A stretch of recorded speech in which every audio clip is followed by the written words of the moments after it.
Let us now understand differentiability conditions with the help of different conditions. Enjoy the journey of learning calculus. I am Anil Kumar. Welcome to my YouTube channel and the website Global Math Institute. In this video, we will understand a very important concept, and that is about differentiability of function. Now, this topic is actually least understood or understood in parts. This video covers it as a holistic approach. So, we'll try to see what it really means by differentiability and why at some points functions are not differentiable. So, I've divided this lesson into 6 parts. We'll talk about functions that are continuous and differentiable in the entire domain of real numbers. So, there are many continuous functions. For example, the polynomials. So, polynomials in general are smooth curves, and the domain is from minus infinity to plus infinity, and they are differentiable in the entire domain, right? Can you tell me some other function which is also differentiable in the entire domain? Think about it, right? We'll get back to that. Then the second category will be functions that are continuous and not differentiable in the domain of real numbers, means there are some points where they are not differentiable, but at other points or the other interval they are completely differentiable, right?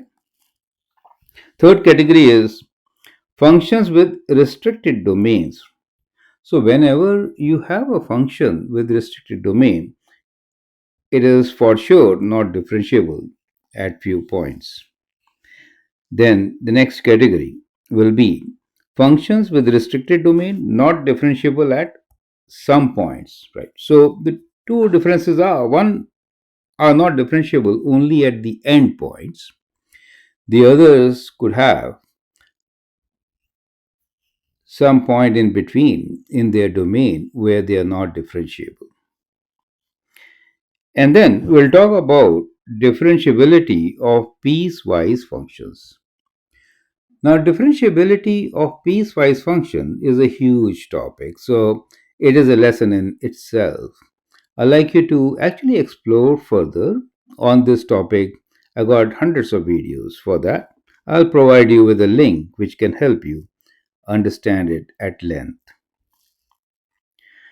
So, before we begin, let me thank all the viewers and subscribers for watching our videos, being with us for 15 years or more, providing us with valuable suggestions, and that is where this comes, right? So, many of you have a request on understanding the topics in particular.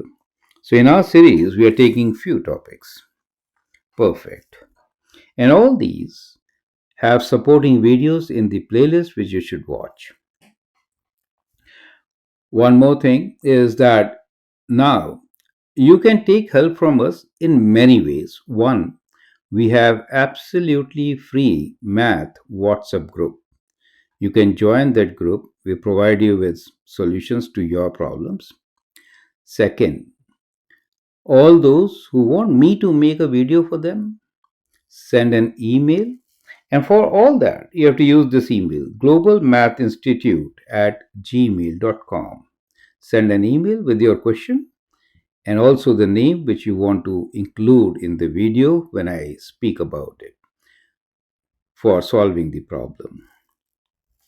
And thirdly, those who want to support and can support quality education, which we provide in more than 80 countries now can also contact and contribute. Every dollar counts. Perfect. So now let's begin with the very first case, which is let's look into the functions that are continuous and differentiable, right? So there are many, and the major group is polynomials. So let me write down one is polynomials.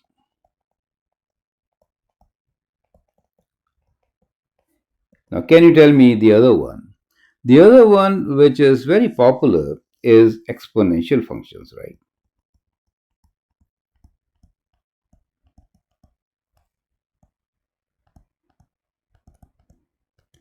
As you know, by default, their graph is kind of always increasing or always decreasing, correct? So they are differentiable in the entire domain. The common point which is seen in these graphs is they are all smooth curves without any cusp and corner, and their domain is all set of real numbers. Is that clear to you? So that is very simple. So if you have that kind of a thing, then it is differentiable in the entire domain. So now let's get back to the other categories. So let's take them one by one. So now we are talking about a couple of things as we discussed. Functions that are continuous. So I've shown you continuous functions. All the three functions shown are continuous, but they are not differentiable in the domain of real numbers. So when we say not differentiable in the domain of real numbers, then it is just few points, right? So that is what it is. For example, this is an absolute value function, right? So absolute value function, which is you can see has a corner, right? So if you have a corner at a particular point, then what is the gradient or slope of a tangent? So what you notice here is that if you approach from the left side, that becomes the slope of the tangent. If you approach from the right side, this becomes the slope of the tangent. Now you're not sure which is the right one, correct? If you look at it, even this horizontal line or every line in this particular plane could have been a tangent on this particular function, correct? So a corner, and the reason is that you are not sure that what is the derivative, right? So here the derivative, which I'm writing as f prime x, right, is not defined, right? So we don't know. So we say it does not exist, right? So at a corner, since we are not sure about which one to choose, or you can say that the derivative from the left side, let's say this point here is minus 1 in this particular case, then the derivative at minus 1, when you're approaching from the left side, so I'm writing this minus here, is not equal to the derivative at minus 1 when you are approaching from the right side. So they are different values. So that limit will not exist, right, for the derivative. You get the idea, right? So that is one reason. Now the second one here is kind of a cube root type of a function, right? Do you see this vertical tangent here? Now here it is a cube root type of a function. So if you have x to the power of 1 over 3 plus something else, of course, so it is a function of x to the power of 1 over 3. So here what do we see is that we have a vertical tangent, right?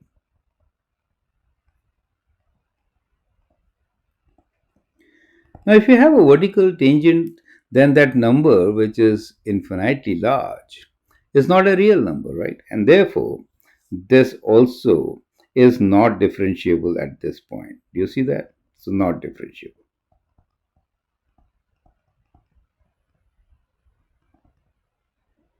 You understand? A vertical tangent is not differentiable. Now, many times in while solving our problems, we are interested in writing that vertical tangent and which way it is approaching from left side and for the right side. You get the idea, right? Okay, great. Now, the third one here, what you see is This is called a cusp. So cusp and the corner. So this is an example of a radical function, right?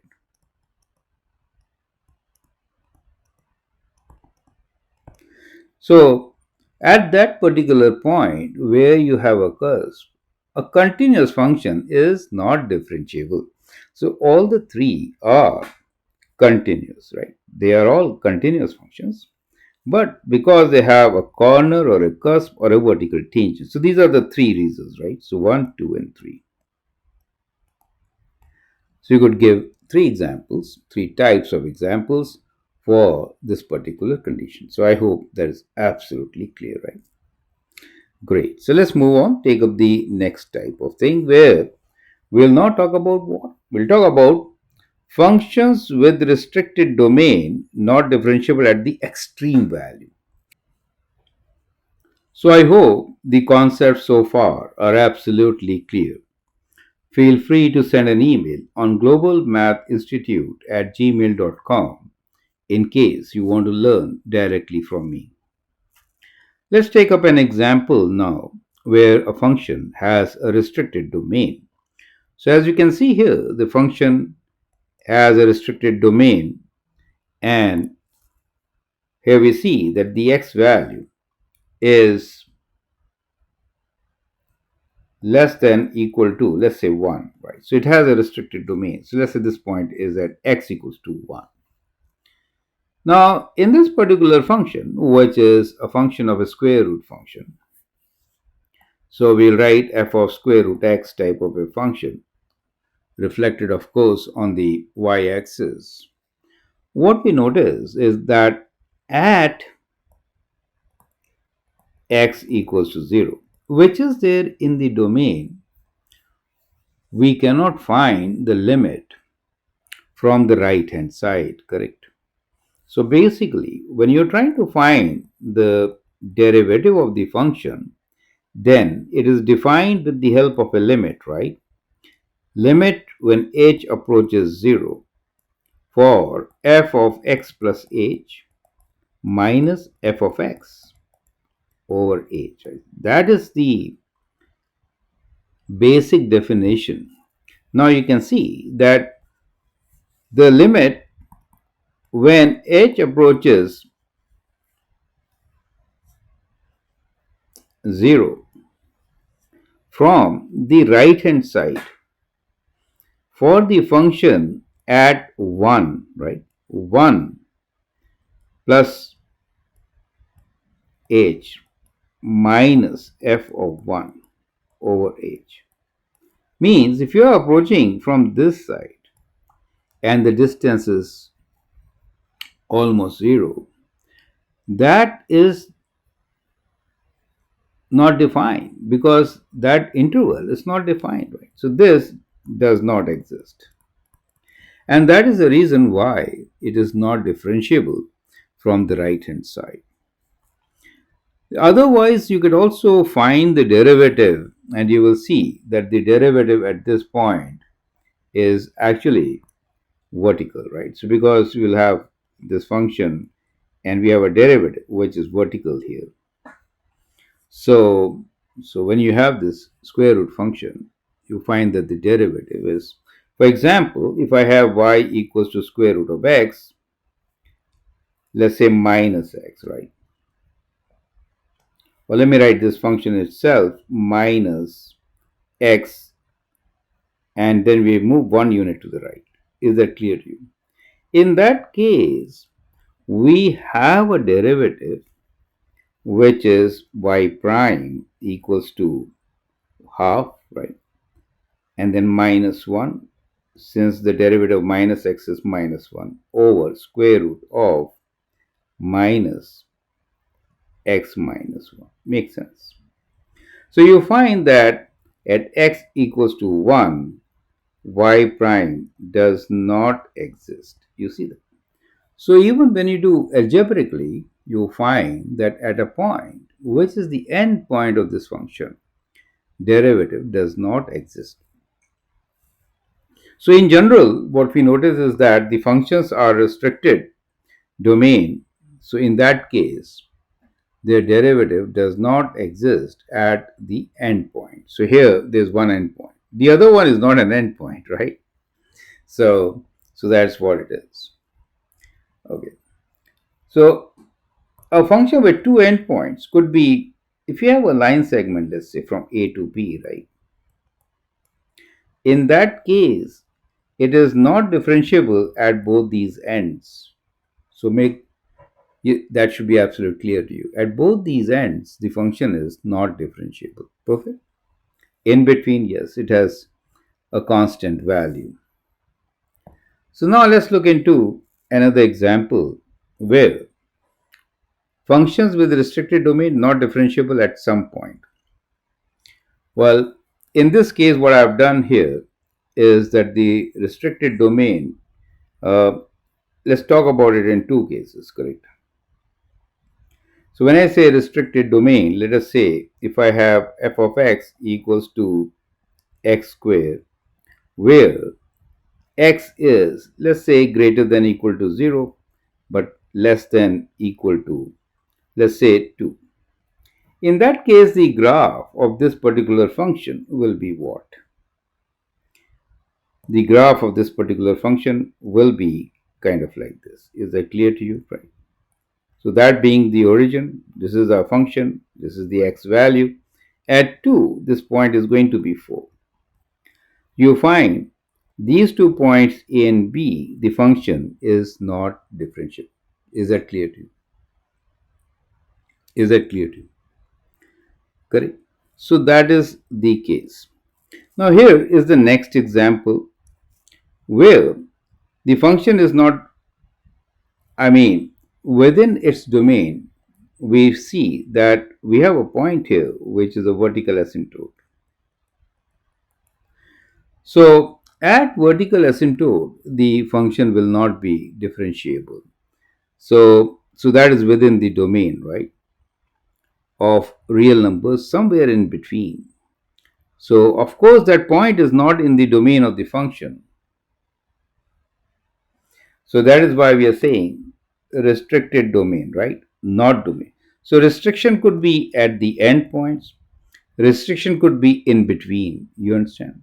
So there could be three types of restrictions. Type 1 is endpoints. Type 2 is vertical asymptotes.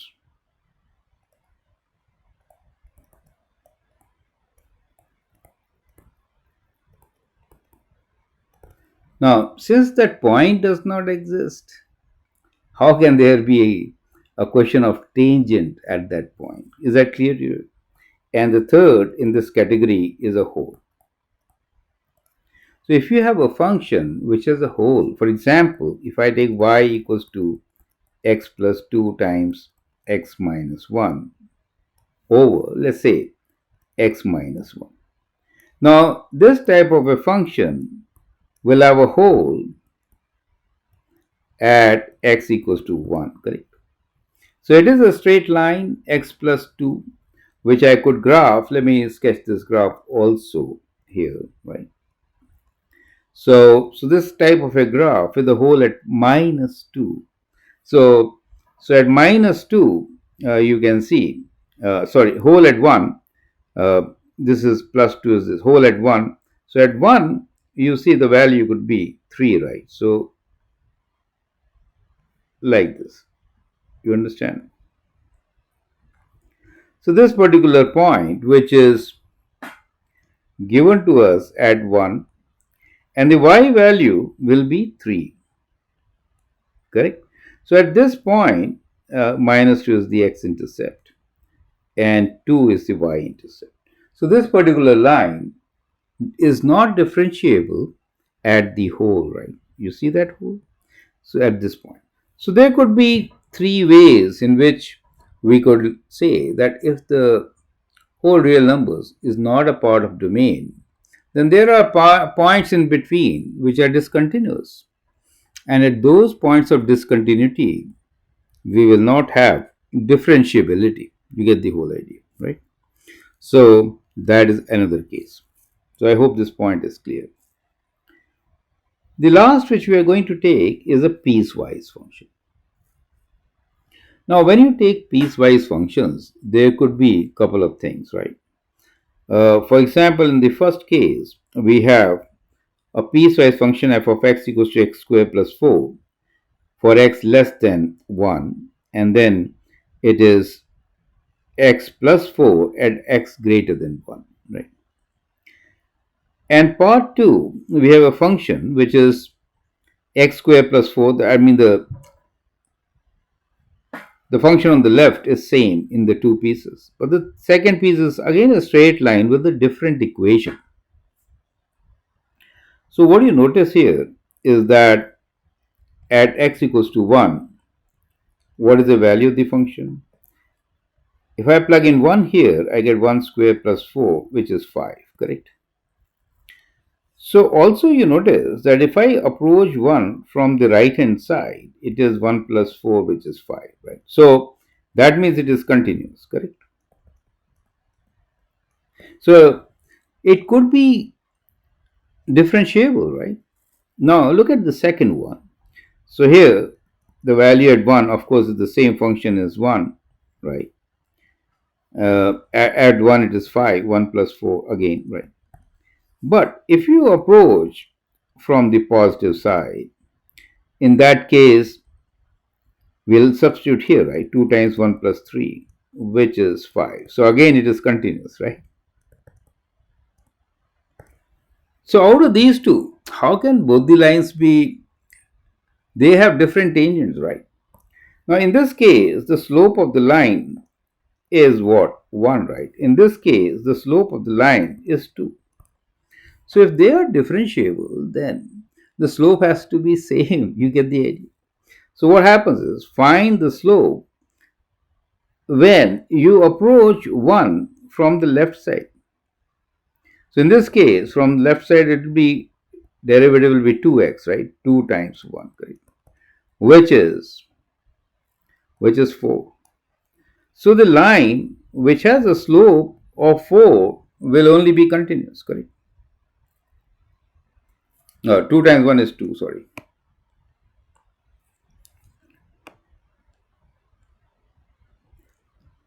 So now the important thing here to understand is that both the lines have different slope, right?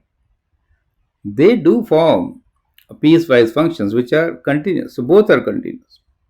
However, both cannot be differentiable, right?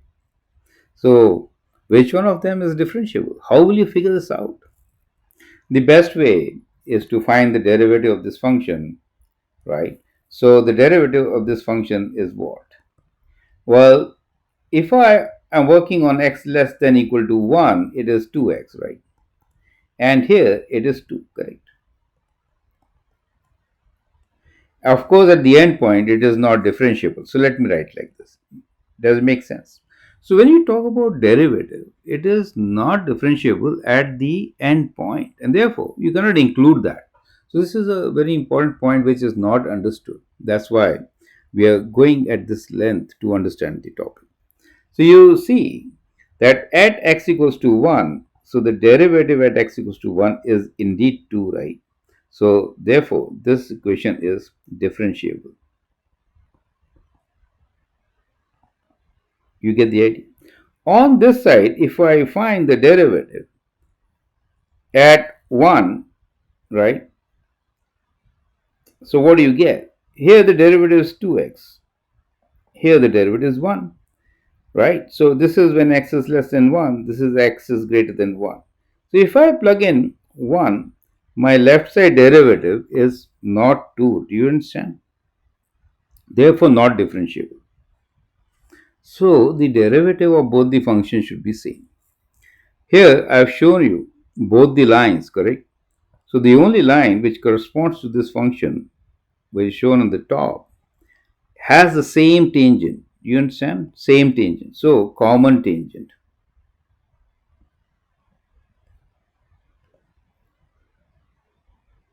So the key word for a piecewise function to be differentiable at the point where they are joining together is when they have common tangent. Is that clear to you, right? So I hope now the concept is absolutely clear. Perfect. So let's summarize all these learnings.